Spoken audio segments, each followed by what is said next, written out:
Hello my people, welcome back to my channel. Ninkem Foronanya Bawoni, how are you people? Showapa, I know that all of you are doing great. I'm not in the chama. You'll be wondering why I'm using different language. Yeah, I know I have many followers from Yoruba, English, Igbo, other tribes, but I just spoke the one I can do. So in today's video, I want to cook ukwa. If you know this thing, ukwa is called breadfruit in English. It's called breadfruit.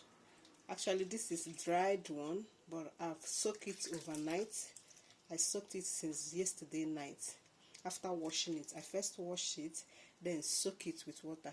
When I wake up this morning, I sieve out the water that I used to soak it last night and add fresh water and soak it. As you can see now, the ukwa is as soft as a fresh ukwa.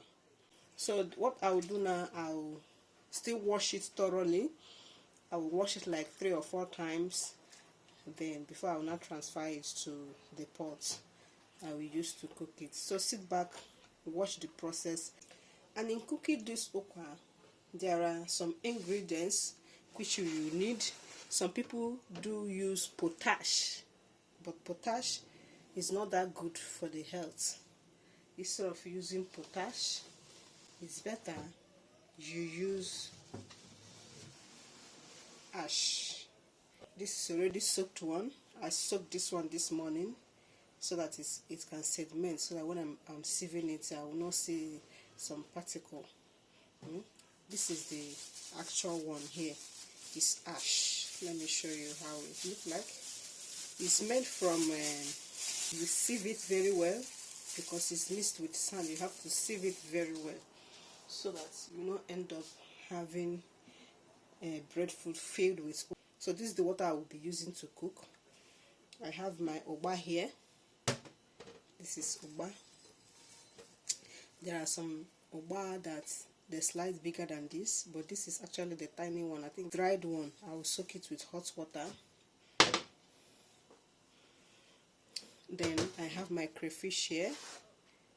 I have my pepper, and I have my catfish here.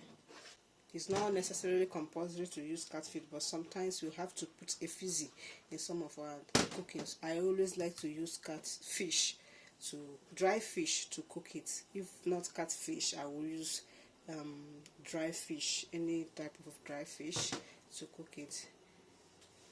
Salt here.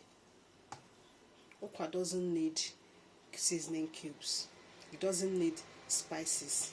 Just with all these ingredients, if you cook it, you will see the perfect taste of the ukwa. Here, since I can't get fresh corn, I'll be using sweet corn. Yes, I'll be using sweet corn since I can't get fresh corn. I have my red oil here. In case you have forgotten, this is the main ingredients: salt, sweet corn, ugba, which is oil bean in English, pepper, crayfish, fish, red oil, and ash.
subsequent sieving, I will use another sieve that can sieve even the tiniest particle.